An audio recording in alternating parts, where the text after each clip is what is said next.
Assalamualaikum, salam sehat, salam berkah, salam berlimpah, salam berbahagia, salam keselamatan, penuh kebaikan dan penuh kelegawaan hati ya. Nah, ini menarik juga, ada yang bertanya lagi. Tanya coba diperjelas lagi apa itu ajian Gulu Geni dan ajian Gulu Sungsang. Nah, sebelumnya minta maaf bagi panjenengan yang merasa bahwa Gulu Geni dan Gulu Sungsang adalah sebuah ajian. Jadi pemahaman saya hasil dari dapat pengetahuan dari kakek saya, ini bukan ajian. Jadi ini sebuah doa. Doa itu ya namanya permintaan, justru pelindung kita ya. Jadi kita harus bisa membedakan antara doa dan ajian. Kalau Sunamata Aji itu saya yang memiliki kekuasaan, memiliki ajian ini. Jadi ketika kita berdoa merasa doa adalah, bahasanya lain apa ya, sesuatu yang kita andalkan tapi kita yang megang, kita yang mengendalikan. Nah itu di kabar kolam ini kurang sepemahaman. Tidak menyalahkan, tapi beda pemahaman itu ya. Jadi kakek pernah istilahnya kasih saran ke saya, pokoknya selama kamu berdoa itu Allahumma, kepada Allah, selama kamu berdoa itu Bismillahirrahmanirrahim, atas nama Allah yang Maha Ulas Asih, selama kamu berdoa itu La ilaha illallah Muhammad Rasulullah, itu masih di jalur yang benar. Tapi ketika kamu berdoa diawali Sun Amata Aji, berarti kamu merasa sun saya membacakan ajian atau yang memiliki ajian atau kekuatan. Itu saya tidak rekomendasikan. Artinya tidak menyalahkan tapi tidak ikut-ikut, tidak bertanggung jawab, intinya gitulah.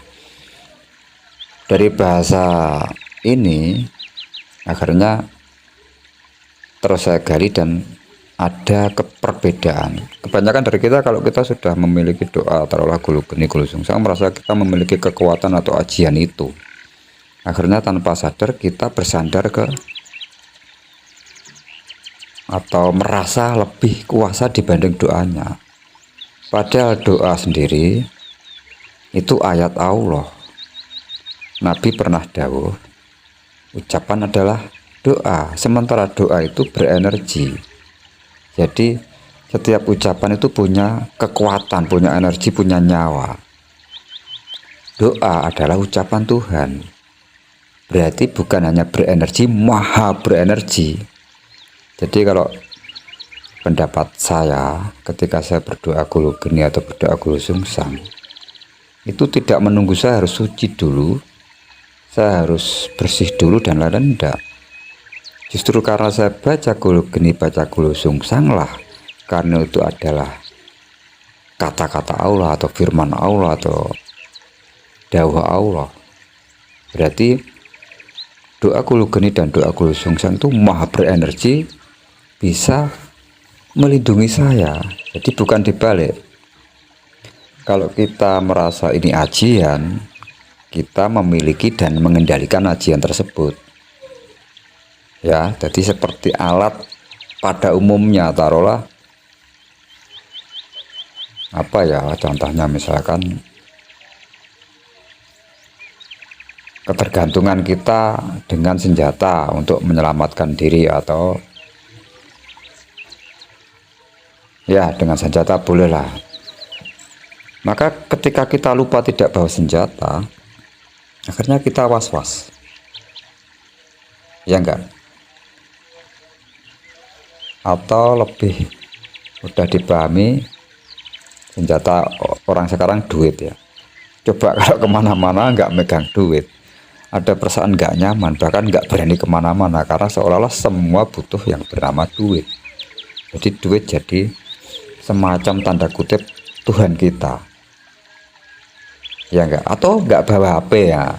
Kalau kita enggak bawa HP, kita serasa ada yang kurang, karena jadi harusnya HP adalah alat kita, tapi jadi semacam kebutuhan wajib. Kalau enggak bawa HP seperti ada yang hilang dan enggak enak.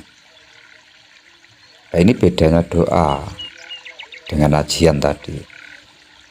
Kalau ajian atau jimat, kalau kita merasa enggak sedang membawanya, ketinggalan di rumah, kita ada kepanikan. Waduh, gak tak gowo jimatku kan gitu.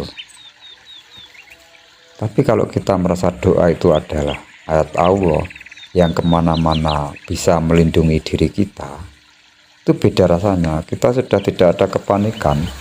Mau kita tidur dimanapun nggak pernah khawatir akan dikerek semut atau dimakan binatang buas, nggak ada khawatir, karena kita yakin Guru Sungsang Rojo Iman Kudongku Malaikat Jibril tekan tulang nuntun Nabi Muhammad itu sangat mengena di dalam benak atau keyakinan kita. Itu sudah nggak bisa diganggu gugat dengan akal-akalan, dengan pemikiran kita yang tukang bantah atau tukang resek gitu. Jadi kecemasan benar-benar nggak ada. Itulah doa yang bahasanya itu bisa kita benar-benar melepas. Jadi setelah kita berdoa, doa kan lebih ke arah keinginan ya, ingin kita terlindungi dari mara bahaya. Taruhlah doa Gulu Geni itu terlindungi dari godaan jin, setan, manusia, dan musuh, ya kan.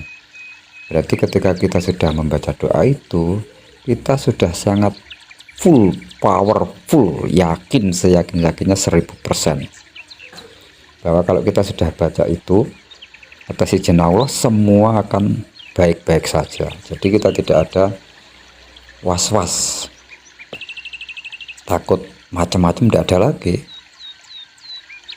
Bagaimana kalau sudah baca tapi masih takut? Nah ini makanya perlu pengulangan dan pengulangan.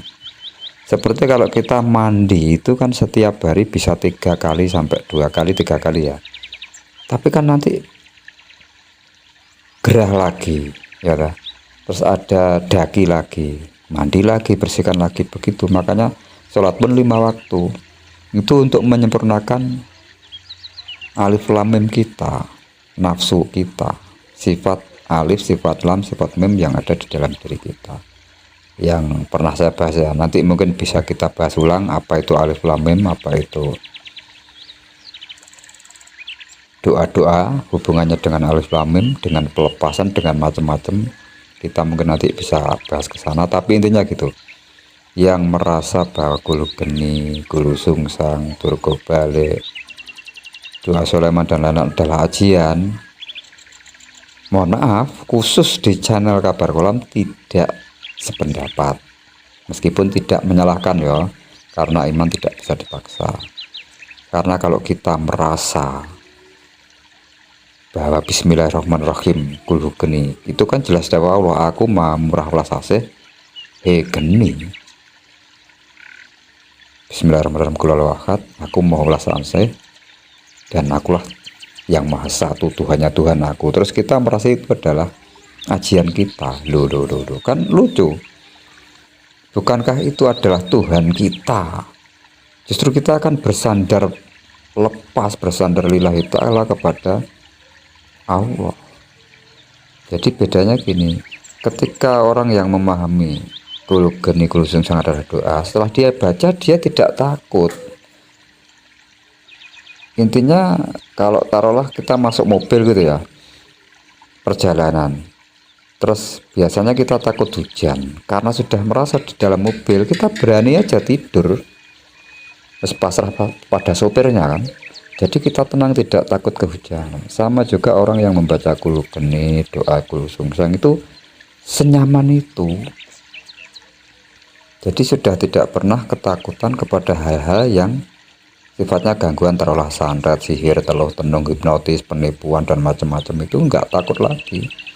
Karena ketika kita setiap sebelum makan, sebelum minum, sehabis makan, sehabis minum, sebelum wudu, setelah wudu, sebelum kerja, setelah kerja, sebelum tidur, setelah tidur, mengaktifkan energi Gulu Geni atau Guru Sungsang dengan cara kita berdoa kemudian melepaskannya pada ahlinya, siapa lagi kalau bukan pemilik firman atau doa tadi kepada Gusti Allah. Maka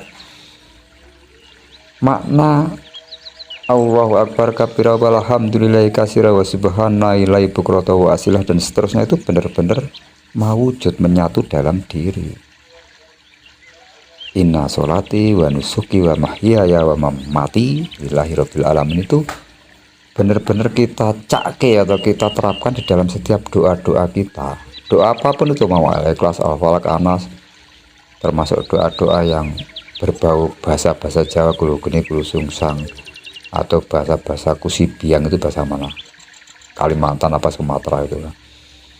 Doa-doa yang mungkin asing di telinga kita, terus kita memponis itu adalah aliran kejawen atau aliran kearifan lokal dan lain-lain, itu juga boleh, silahkan memponis itu. Tapi kalau saya lebih senang ke arah isinya apa sih gitu.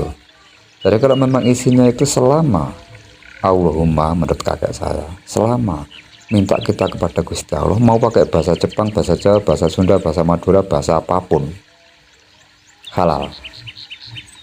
Mau bahasa Arab sekalipun, tapi kalau mintanya kepada ya Nyiro Kidul, ya setan, ya pripayangan, ya dedemit, bantulah saya, itu tetap tidak benar menurut saya ya.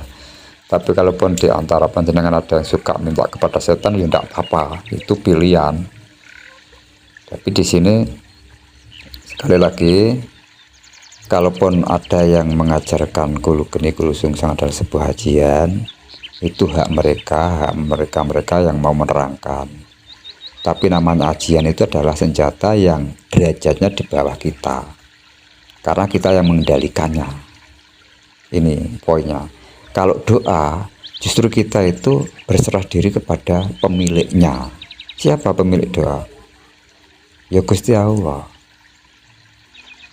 Bisa dipahami ya dari sini. Allahumma alhimna marosita umurina wa aitsna min sururi anfusina wa min sayyiati amalina. Wassalamualaikum warahmatullahi wabarakatuh. Salam sumringah, berkah, damai, tentram, ayem atas izin Allah. La ilaha illallah Muhammad Rasulullah.